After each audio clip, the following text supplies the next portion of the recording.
Hello, family. Once again, it's Tony. I had to come on here and do another video. I've been thinking about it. All kinds of things are happening and developing, and I'm not trying to get anybody overly excited. I'm already excited, so and I'm up, and I know there's probably a lot of people up and anxious and exciting. So I figured I'd give you a little bonus video here, so because I got to talk to somebody about it, so might as well talk to you guys. Okay, so I don't even know where to start. There's been quite a few things. For one thing, let me start from start. Okay, my son had he had a dream. He did a video about it. He had a dream. He dreamed that he saw a city. It was golden, but it was kind of hazy, but it was golden, and it was beautiful. He said it looked like Jerusalem or something, but it was golden, and but it was shrouded with with darkness. It was darkness everywhere. It was like a black border around it, and it was darkness. So it was shrouded, but he could see it vaguely through the blackness. He could see this shiny gold city. And I think this is what my soul's telling me, is that it means that this is the hidden day. Okay, it's the hidden day, which is one of the idioms for the Feast of Trumpets. Is the hidden day. And it's like the hidden city. This is like it's a mystery for those that need to know. You know, it's like this event is a need to know basis. It's not for the whole world. It's for those who've accepted Christ and those that are ready to go. We know that, and Paul calls it a mystery. So we know it's a mystery. It's not meant for everybody, but being a mystery doesn't mean that we're not supposed to know. It's just that, just like Jesus said when they asked him why he speaks in parables, he says it's not for the world to know the secrets of God. It's not for. He said it's not for everyone to know the mysteries of God. But he always revealed his parables to his disciples afterwards. So I believe that this was just a little clue, just another little clue, and saying that heaven awaits those who understand this mystery, because if they understand it, that means that they are watching. They wouldn't know otherwise, because they're watching and they're looking. They see this. They're putting all the pieces together. They're putting together the Feast of Trumpets, what it meant, what it was for, why it happened, why they celebrate it, while we're watching now, why we're so excited, because it is it's the time when the rapture will take place. And I got a lot of stuff on that too, but God, I got so much to cover. I hope you guys, I'm gonna be up late, so I got time. I hope you got time. If you don't, cut it off and go to bed. All right. Well, when Tyler did his video, he said he was trying to say Trooper 48 here, you know, kind of like I say him, but it sounded like he said 248. Even the closed captions said 248, and so it was funny. But so immediately when I saw that, because I was actually looking at his video before he posted, so immediately I said, "Oh gosh, we got to go to Strong's and see what this means." So I type it into Strong's concordance. In Hebrew, it means arm. Arm. In Greek, it means thrashing. Okay. Now, first of all, in Hebrew, the letter yod, it actually means the arm and the hand, but it is a picture of action. It means action. It means somebody doing something, okay? The arm and the hand, or just the arm, either way, it's the same thing. But it's the arm. And I'm not saying that means yod. I'm just saying that that's the meaning of this word. And I'm not even trying to remember what the word said. I'm just telling you that's the number, what it meant, what that word meant. And it means the arm. And the threshing is like threshing wheat. You thresh the wheat on the threshing floor to separate the wheat from the chaff. And who does that in the end of time? Who does that at the judgment day, or whatever you want to call it? God does that. God separates the wheat from the chaff. Okay, God's arm. So it's like it was a representation of God's arm thrashing the wheat. He's getting ready to thrash the wheat to separate the wheat from the chaff. Guys, that's profound. That is so profound.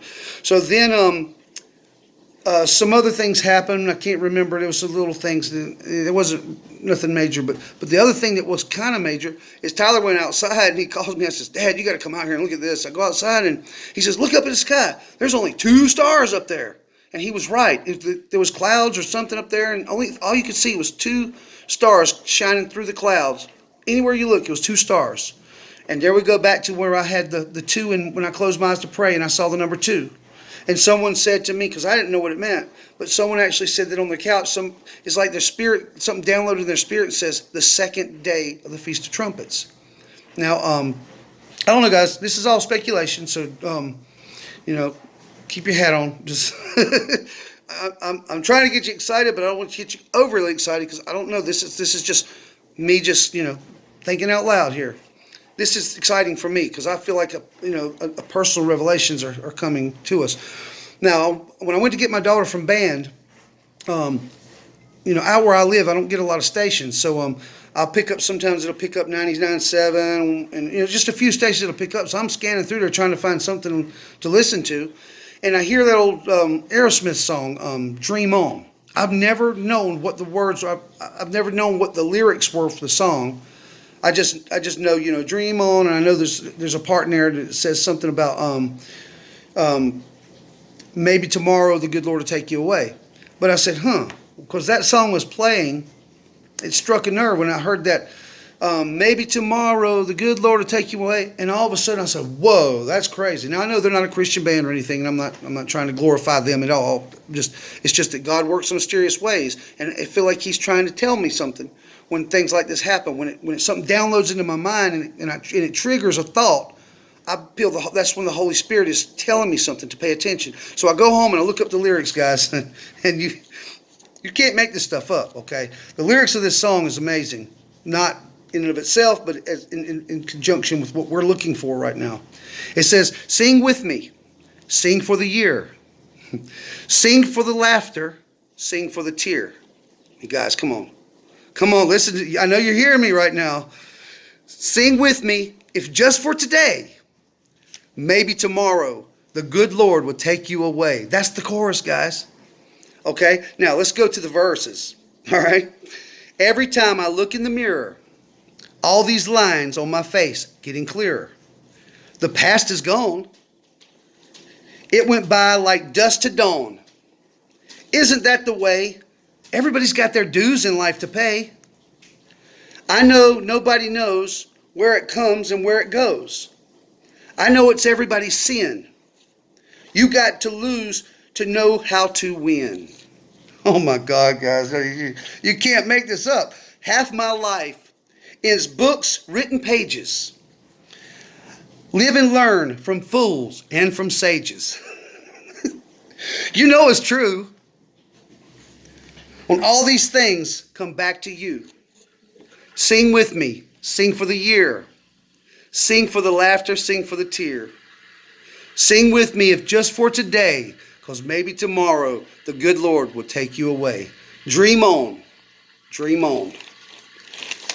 It's almost like, in a way, it's almost like the devil trying to mock us because he knows the truth. But also, in a way, it's almost like a confirmation. I don't know, guys. That makes me excited. I don't know. I'm sorry. That gets me excited. Okay, let's see what else I got on here. I know I got some other stuff here. Oh, yeah. On the last video, I told y'all about in 2010, something really happened. I forgot to put it in the video, so I'm going to do it now. Okay, I forgot about an event that happened that I was supposed to tell you about, and it was in 2010. In 2010, I was out of work. I had gotten laid off in 2009. I actually was on unemployment for the whole 99 weeks. I could not buy a job. There was no jobs. I'm telling you, this was catastrophic. But the unemployment with my wife working, we were able to barely make ends meet most of the time.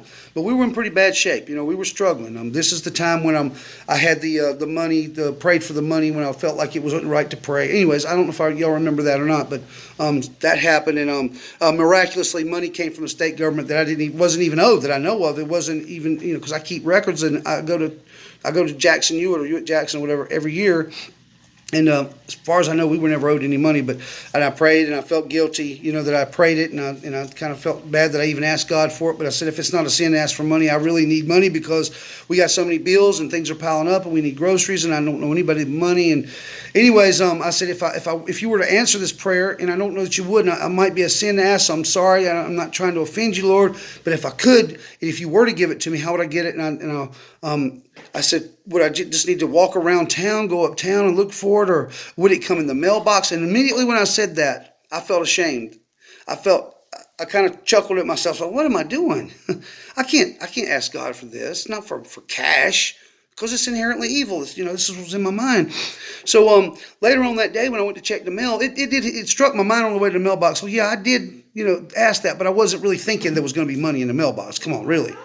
When I opened the mailbox and there was a state check from the state government for $400 and something, it turned everything around. My wife had went to work crying because we were in so bad shape, couldn't get groceries or nothing. When I told her about it, it was almost quitting time for her. When I took it up to like 3:34, I took the check to her work and showed it to her, and then she started crying tears of joy. That is the truth. Okay, so anyways, it was that time. So we were in rough shape. So I get up in the morning, I'm making coffee. It's probably about 9:30ish in the morning. I was sleeping late. I'd get up and I'd go out and do the same thing every day. I'd go to the unemployment office. I'd get a bunch of applications. I'd go place to place. Nobody's hiring. It's just like a desert for jobs. And so I get up and I make a pot of coffee. And it's drizzly outside. It's cloudy, real thick clouds and low-hanging clouds. And I heard this noise, and I can't describe it. I probably shouldn't even try because every time I do, everybody laughs at me. But, well, I'm going to do it anyways because this is great. All right, I'm going to tell you anyways. You're going to laugh at me, but I can't make the sounds. But I heard a sound, and it was like, whoop, and it was kind of faint, but it was coming from outside. Like, what in the world is that? So I went outside. And on my side porch, I went down the stairs, and all of a sudden I heard it again, but now it's loud because I'm outside, and went, woo! And I about fell backwards. I look up at the sky, and I didn't see nothing. I can't see a thing. The clouds are thick. It's daylight. It's 10 o'clock in the morning, 9:30, 10 o'clock. And I'm thinking, what is that sound? And it's like it's hovering up above the clouds. I can't see nothing, but I just hear this, woo! Woo! It's loud, it's shaking, it's vibrating my chest, and the ground is this powerful something or another up in the clouds. And immediately I think it's something, heavenly or something. And so I'm saying, oh God, could this be the rapture about to happen? Am I about to get taken? And I didn't know. I said, or is this some kind of a UFO? Is this some kind of, should I be concerned? All these things were running through my mind. All of a sudden this thing goes whoosh, and it went towards uptown where I live. And when it did, it took off at an incredible speed. I can't even describe. And uptown was probably 2-3 miles to get to uptown. And excuse me, guys, my wife was asking me a question. Good night. And when it took off, whatever it was, I heard car alarms going off uptown everywhere. It's like. Whoop, whoop, whoop, whoop. They were going off everywhere, guys. Whatever this thing was putting off so much pressure. It was setting off car alarms. I know it was pushing against me. I don't know what it was. And I'm not telling you no lie, guys. I don't know what this was. I never saw a thing. But it got uptown, and I'm like, I'm sitting here in shock. My jaw must have been on the ground, and I'm standing there. I don't even know what to think. I'm looking around. Ain't nobody nowhere. Everybody's either gone or asleep or at work. They must have all been at work. There wasn't not a soul around. And all of a sudden, I hear it coming back. It's like, whoosh! And all of a sudden, woo, woo, woo! It's right there again, right over my house. And that's when I fell on my knees, and the thing made another loud noise, and whoosh! And this time, it sounded like it went straight up and was gone. There wasn't another sound. I thought that I got left behind for a second. It happened so, this was like, I don't know how to explain it, but man, it scared me, but it excited me. But when it took off and it was gone, I thought that I just missed the rapture. I'm not going to lie to you. I fell on my knees, and I wept. That's how powerful this moment was, whatever it was, okay? And it may have been some kind of government technology or UFO or fallen angel. I don't know what it was, but I'm kind of glad now that I didn't see it because obviously it wasn't the rapture. But guys, this was crazy. Because that happened, I started reading the Bible and I started studying about God.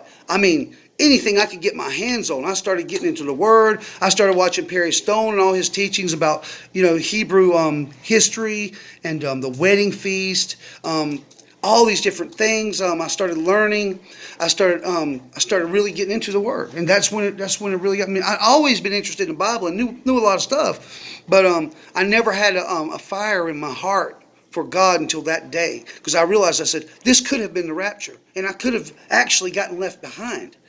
But whatever this thing was, man, it was powerful. If it was government technology, then I shudder to think of what the government has behind closed doors that we don't even know of. This thing was powerful and fast. It was incredibly fast, almost supernatural. It felt almost supernatural. It really did.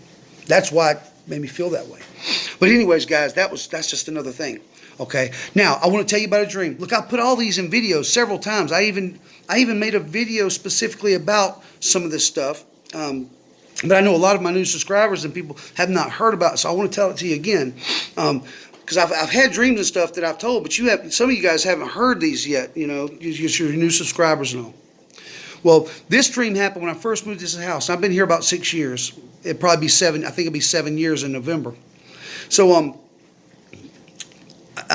we had just got all new furniture. I was laying in this bed that we bought. I never had a bed like this. We went all out. You know, we went and bought all new furniture when we bought this house. So this bed was a king size. It was memory foam. You know, it was really nice. And I never slept on a bed so comfortable before. So it's just like I sleep so good on this thing, and I was like on a cloud. And so I went to take a nap, and it was I think it was. I'm pretty sure I went to take a nap because I remember getting up. It wasn't bedtime yet, but while I was asleep, my wife was at work. At that time, she was working third shift. She had already no, maybe she wasn't. At any rate, she wasn't here, so it must have been during the time she was working second shift or whatever. But at any rate, either way, I dreamed that I woke up. Now, that's what I dreamed. I dreamed that I woke up and looked over at the clock, and it was flashing. You know how you unplug a clock and you plug it back up and it flashes 12? It was flashing 12 o'clock. I immediately knew in my dream that the rapture was here. So I jumped up out of bed and I ran into the bedroom and got my key. Oh, but before I left the room, I turned over to look and see if my wife was in the bed, and she was in my dream. Now in real life she wasn't, but in my dream she was in the bed, and I don't know what that means exactly. Maybe it just means that she will be with us when it happens.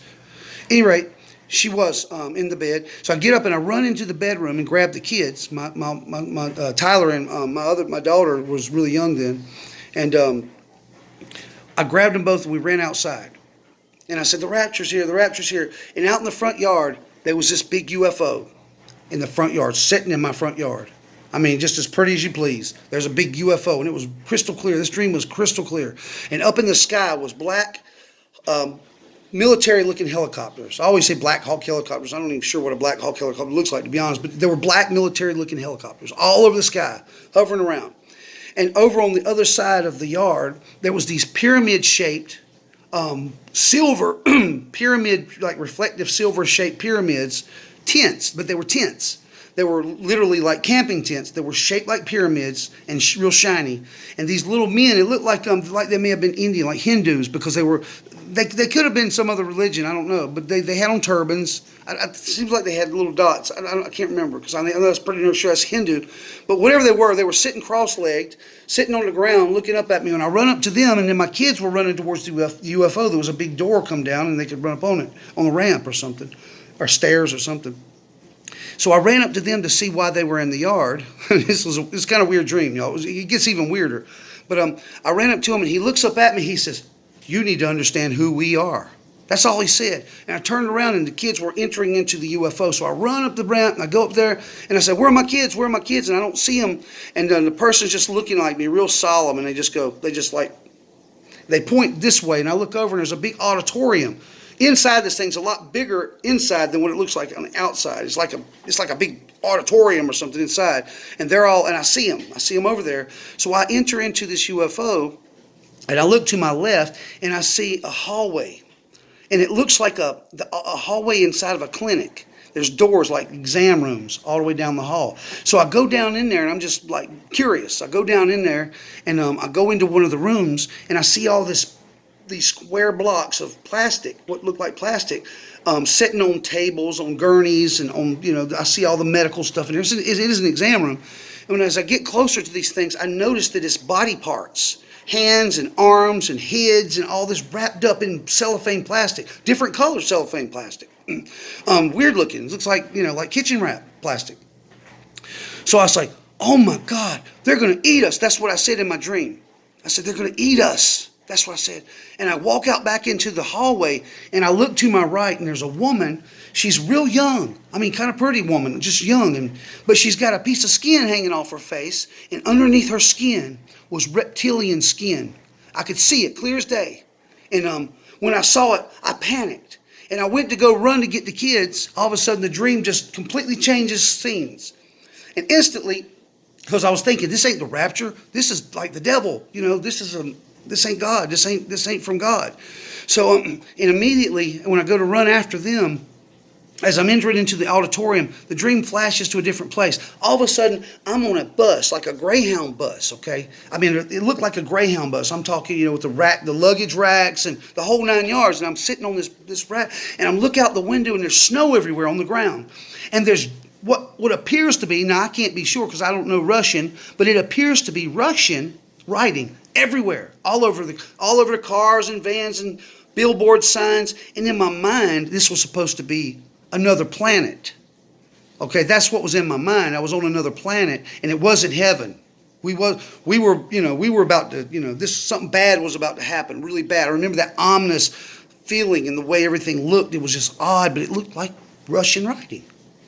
And I was considering, where am I at? This is some kind of other planet. All of a sudden, I woke up. And I woke up, instantly woke up, and that was a crazy dream. Well, what I felt in my heart, okay, was that the UFO was connected to the dream I had when I was 11. Okay, when I was 11, I dreamed the UFO came down, and I'm standing there looking up at the top of the street. About a mile away, there's this giant UFO in the middle of 74, where I lived at the time in North Carolina, and had the same kind of ramp come down, but it was much bigger. It was a bright light coming out of the door, and people were coming out of their houses, and I'm just standing there, like I say, the third person. I'm just observing. I'm not doing anything. But what I'm hearing in my head, and I know that in my dream, there's nobody around me, so I'm hearing something. It sounds like I'm hearing it with my ears, but there's nothing there. So it's like in my head, like literally sound in my head. It's a voice that's saying, "Come to the light. Just follow the light. Come to the light. Follow the light." And it kept repeating that over and over. And people were coming out of their houses, and they were all like zombies in their night clothes and work clothes. All different kinds of people come walking out, heading towards that UFO. And then I'm considering what I'm looking at, and all of a sudden I wake up. And when I wake up, I'm still hearing that voice in my head, but this time now it's a little deeper, but it says, "Fallen angels fly that craft."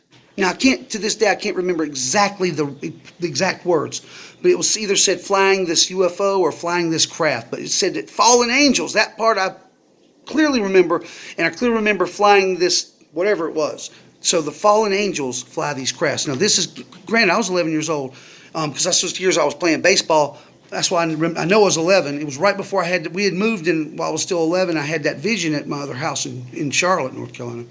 So, anyways, I heard the same voice say, "Fallen angels drive this craft or this UFO." And so I tell my dad about it. And back then we don't have internet. I didn't read books, and I didn't like to read. So that was my worst subject in school, was reading and writing. At the time, I actually got better when I got older, but at the time I didn't like to read. So I didn't get this information from a book. I had never heard anybody talking about. Now I know that there's a lot of people that believe this now. Okay, when the internet came out, I got in 1997 it was the year I met Tina, is when I got internet. Internet, and the year I met my wife is when I got internet. And the first thing that I started looking up was some of the things that had happened to me, and I realized that a lot of people believe this now. It was amazing. But when I told my dad about it, he started telling people about it because he was intrigued. He's like, "I never even thought about that. Maybe fallen angels, because they're fallen and they're not in glory anymore, they have to have some kind of means of travel other than just wings or not magic, but power or whatever, their glory. You see angels flying down and their bodies flying down, a lot of times in movies and stuff. Nobody really knows, but maybe they don't, maybe they can do that. But these angels are fallen angels. They have to get around differently. They don't have power anymore like that, but they have knowledge, ancient knowledge of things, of powers. And the Bible calls the devil the prince of the power of the air. So I take that as also the God of forces. So I believe that the devil has a lot of technology, which I personally believe that he's the one that gives us technology.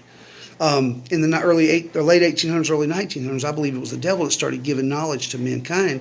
I believe that it was, just his time to do it. You know what I mean? It was just his time to do it, to increase craft and knowledge.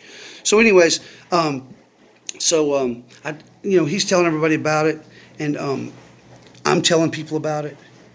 And anyways, I think there may be a connection. I think there might be some truth to it, that fallen angels have to fly around in craft. They don't have glory anymore. They have to use their other means. So anyways, that's what I believe UFOs are. I don't believe they're aliens from other planets. I never have, really. I didn't even believe it before then, but I certainly didn't believe it after that. They're not from other planets. I truly and 100% with all my heart after that dream, because this was real to me. It wasn't a vision per se. I woke up. I know it was a dream, but this was more on the lines of a vision. It was very realistic. So anyways, let me move along real quick. So I believe there's a connection between that UFO, or whatever that was that I seen in 2010, and the fact that it was fallen angel. And I think that they have technology. And I believe, this is just what I believe, and I believe this for a long time, long before, talking about it on, people talking about it online and stuff. I believe that somehow the devil is going to use these fallen angels in those crafts to deceive mankind somehow. And I didn't know exactly how or what, or how it would come about. But now it seems very crystal clear, and I'm not the only one who believes this now. Lots of people believe this. So I know all this may sound crazy to you guys, but if you're new to these kinds of things, I know it sounds crazy and sci-fi. I'm going to ask you to do is be open-minded enough to hear what I'm saying. When the rapture happens, there's somebody who's going to have to be able to explain the people that's left behind what happened, because they're not going to have any clue. Because, all the Christians that would know and understand all this are gone, except for those that never got saved and heard their families talk about it. There's going to be a group of people that will know. Those will probably be the very first that fall on their knees and accept Christ afterwards. But I believe that this figure that gets revealed, this Antichrist figure, I believe he will be the one who comforts people with flattery and so forth, like the Bible says. And he'll have the answer to all the world's problems. And I believe what he's going to tell them possibly is that it was some kind of an alien race. There's been soft disclosure already. The Pentagon's already released UFO files that the military have had, and also they're already starting to release UFO information and saying that it is real, that there really are life somewhere besides here. And because they got no explanation for it. They're starting to say that now. It's a soft disclosure, but I think there's going to be a hard disclosure, and I think it might happen when all these people vanish. When we all go and all these children are gone, all of a sudden, somebody's going to have an answer for that, because the world is going to be in upheaval. It's going to cause absolute chaos overnight, in a minute. Everything's going to fall apart. People are going to be looking for the children and everything else. So anyways, maybe this figure will tell everybody that an alien race from another planet that they had been in contact with, that was malevolent, was bad, came and took a bunch of our human citizens somewhere else, or killed them, or disintegrated them, or took them. And that this same alien race is going to come back in 7 years, and is going to finish the job and kill the rest of us. So we have to join forces together. We have to come together now, just like Ronald Reagan said. We have to come together to fight against, just like the Independence Day movie, and fight against this alien race when they come back, so they don't kill us all. In all reality, the one that's coming back is going to be Jesus Christ, and he is coming to kill them all. That's a fact. But, not the Christians, but the wicked. So I often wondered, how would the world ever believe the devil when it says that the devil would raise armies to go against God? How could he ever convince the world to go against God Almighty? They're not going to think that. They're going to be deceived. They're going to think that they're going to be joining forces to go against some alien species coming back to destroy them. But really, they're going to be waging forces against God himself, against Jesus when he comes back. And when he comes back, of course, they will be eliminated. It says that they will be destroyed by the brightness of his coming, by the fire that proceeds from his mouth, and the sword, the fiery sword, or whatever.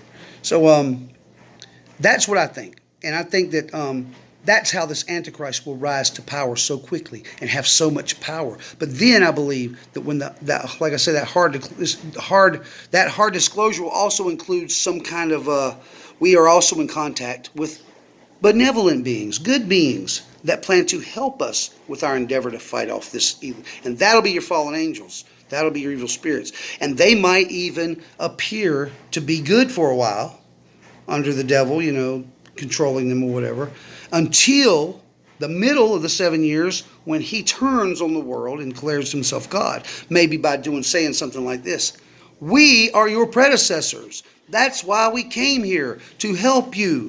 I'm one of them. I came here to help you people because we've seeded you on this planet eons ago, panspermia or whatever they call that, where they, put their DNA and seeded us with it. And so that we're part of them. So they're our gods, basically, essentially. And that we need to worship them and listen to them as our mentors and our leaders. The middle of the week, declare himself God in that kind of a way. But he's also in a human body. I don't know. Maybe he'll be in the temple of God, literally. I mean, the Bible says temple. But maybe he's also he's rising up in a human body, deceiving the world, making them think at first he was a human or so. I don't know. There's a lot of twists and turns that this could be. And this all could just be a big sci-fi story. I don't know. This is all just like I said. I'm going by things that's happened, these dreams. So there's a lot of craziness. Okay, even if there's a slight chance that any of that kind of stuff could happen in the tribulation, which is already going to be the worst time the world has ever seen. Can you imagine? I mean, I don't want to be here, guys. I don't know. Even just the thoughts of that makes me cringe. I don't want to be here. I don't want to be here, and neither do you. Which brings me to the finale. If you haven't accepted the Lord Jesus Christ, do it, guys. You really want to be here with alien beings that want to harvest your body organs and eat you for dinner? Of course you don't. Do you want to be here with the devil running amok on the earth and just wreaking havoc everywhere? Lying to everybody, having everybody just so twisted that they're worshiping him like he's some kind of a god? I don't know about y'all, but that's pretty scary to me. and that ain't even the beginning of it. And as God's wrath begins to pour out on the earth, and fire begins to fall from heaven, and meat in the form of meteors or hailstones, it said that's 100-pound hailstones that burst into fire when they hit the ground. A third of the world will be burned up during the tribulation days. A third of the earth's population is going to be destroyed immediately. I believe that when it's all said and done, 2/3 of the world will be gone. There's not going to be a whole lot of people left on the earth when it's all said and done. And that's before Jesus comes back the second time at the end of the tribulation. So I don't think that God wants us here. I don't think that God is going to give us over to the evil one. Because people that are left here are being given over to this evil. And this is a horrible evil. A horrible evil with technology that can keep you alive. Keep you alive like an immortal. And so you imagine if you can't die and they're torturing you. It talks about these 200 million creatures that come out of the bottomless pit that are to torment man for 5 months. That might not sound that scary to you. But if you can't die, imagine the kind of torture. They could tear you into pieces and you're just laying there suffering and there's no escape from it.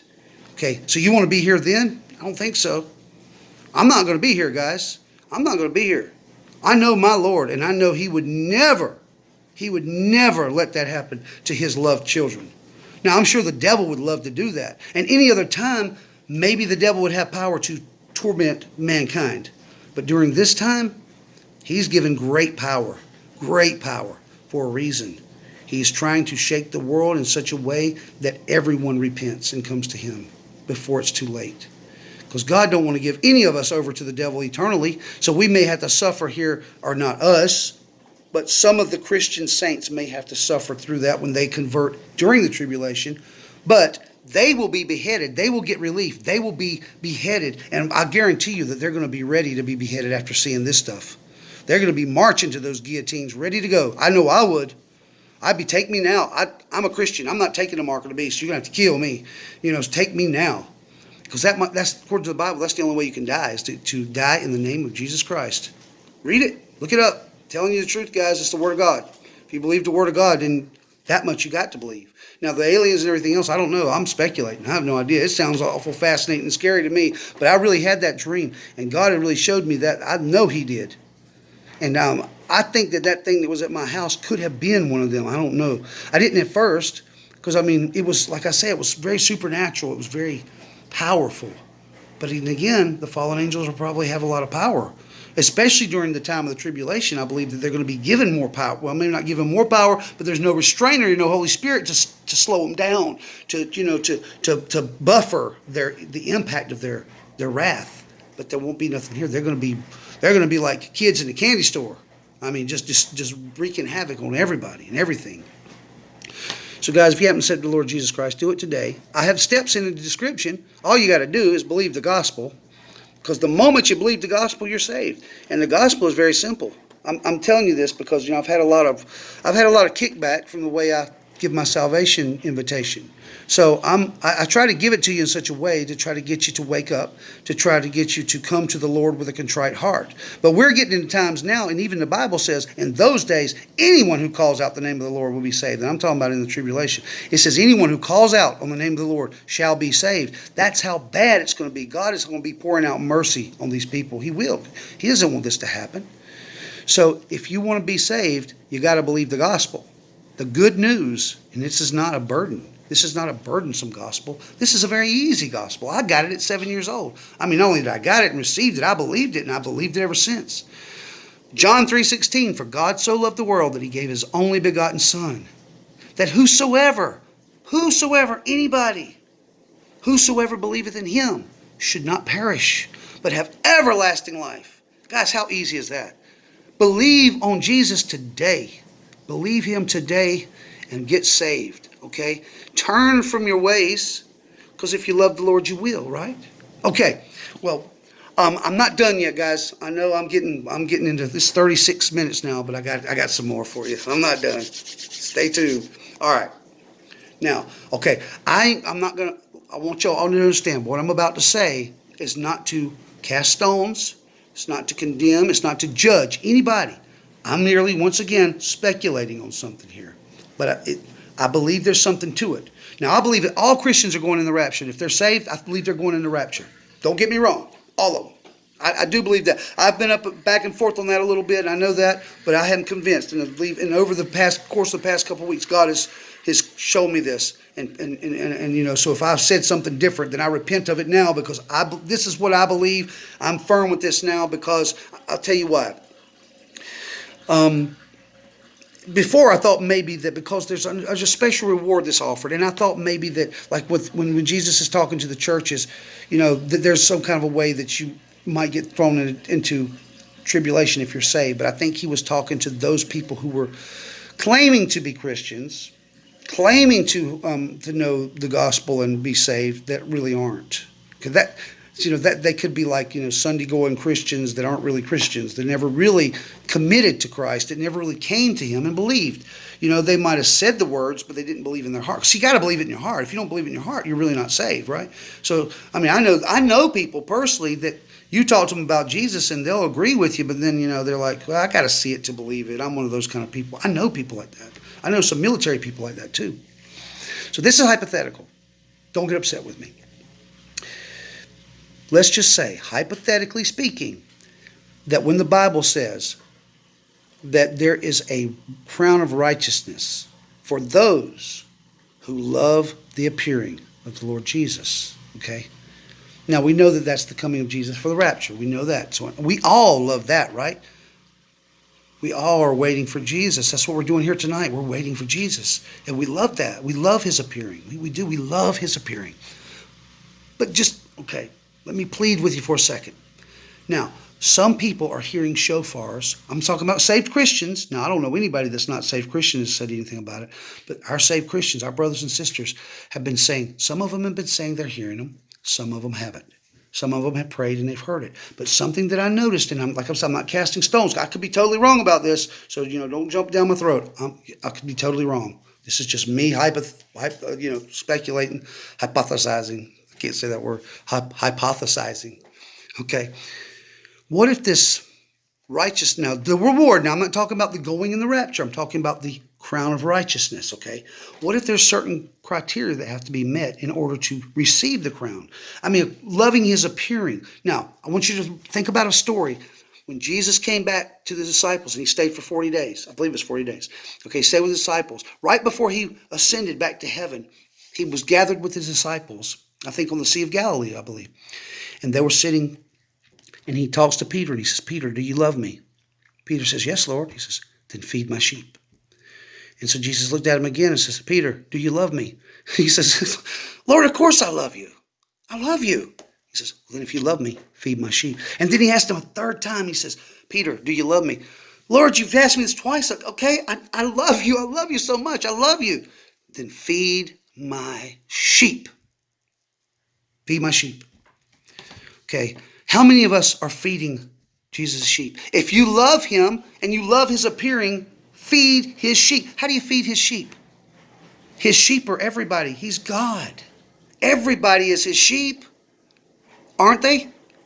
The ones that hear his voice are his sheep. Those that he knows are going to come to him when he calls are his sheep. Right? Well, maybe it's simply this. Witnessing to others and spreading this gospel. It's not hard to spread the gospel. All you got to do is ask, hey, you know you're going to go to heaven if you die? And they'll say yes or no. If they say no, well, I can tell you how. If they say yes, then congratulations. I'll see you at the wedding feast. Okay, that's it. That's all there is to it. Okay, but everyone that I have talked to or that has commented or that I've watched on videos, other watchmen that have claimed to have heard the shofars are witnessing in some level. They're witnessing. I watched a girl in a car that she's got a bunch of videos about she's witnessing. She heard shofars. So far, now, I could be totally wrong about all this, but maybe the requirements to get this crown is not only to be waiting in anticipation and loving Jesus, but feeding his sheep. And that could also mean helping, with charity. If somebody needs help, you help them. You can do it in all kinds. Charity comes in all kinds of forms, not just money. Time and work and, prayers. Prayers could definitely be feeding the sheep. When you're praying for people, you're drawing power from heaven. You're a Christian, you're a saved Christian, and you have the Holy Spirit. You're drawing power from heaven, and you're praying for these people, and God hears you, and he answers these prayers. So praying for people is feeding their sheep. Witnessing to people is feeding his sheep. Telling your friends. I don't think you got to go tell a bunch of people. If that's not your thing. It wasn't Moses' thing to go talk to people. I don't know if you recall this, but Moses is like, Lord, I can't do this. I don't know if I can do this.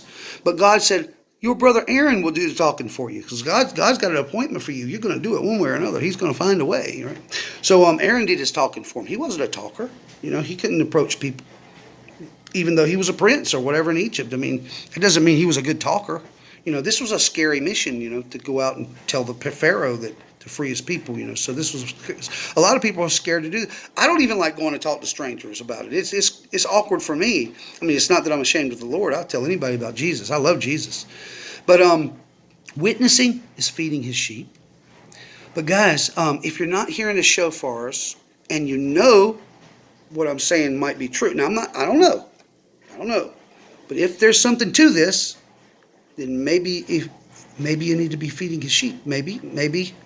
Maybe you should try it. Maybe once you hear the shofars, you'll understand. Maybe that'll be it, and maybe we can all talk about it. I don't know, and maybe that's got nothing to do with it. Maybe everybody's going to hear the shofars. But now I want to get back to one more thing. Now, at the end of the feast, not the end of the feast. I'm sorry. When we look back in the Bible, we try to figure out where the Feast of Trumpets came from.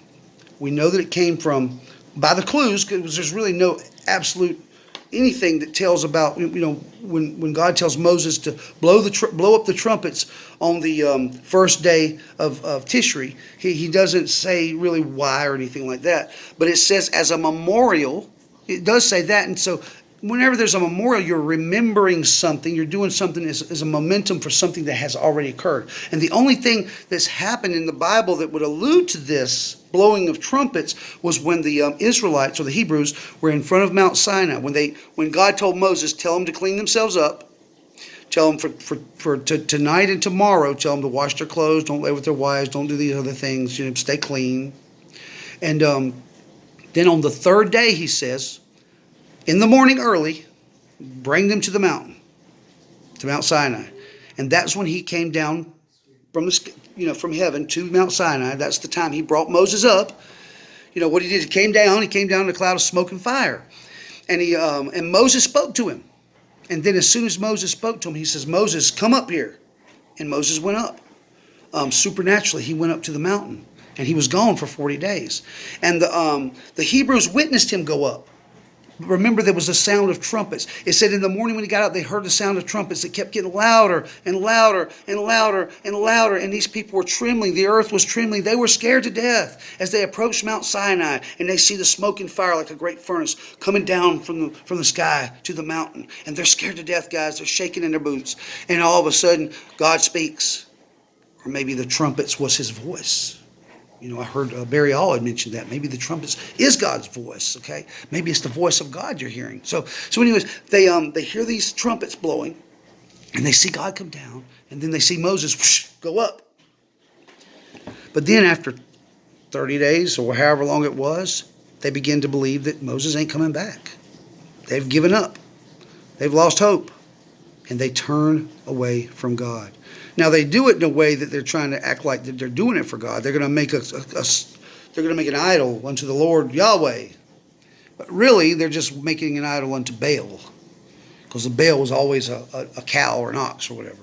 So they were making a calf of gold, and they were worshiping idols, committing debauchery and fornication and everything, all kinds of horrible things down the mountain.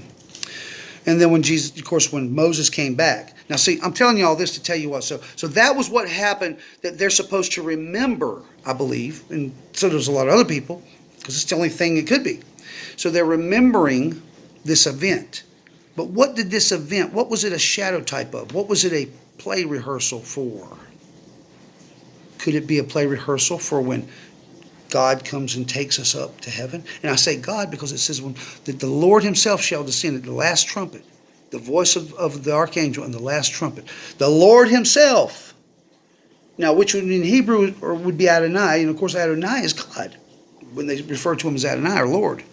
But Jesus, I mean, it's not saying it couldn't be Jesus, but what I'm saying, we're supposed to meet with him. So you know how a father always coordinates his if you got a wedding going on, I think I mentioned this in the last video, the father coordinates the wedding ceremonies. So he's coming down to get us to make sure that we get to the wedding feast, because he's going to be raising people from the dead. And this is all the work of God. This is Father God that raises the dead. I mean, that's who raised Jesus.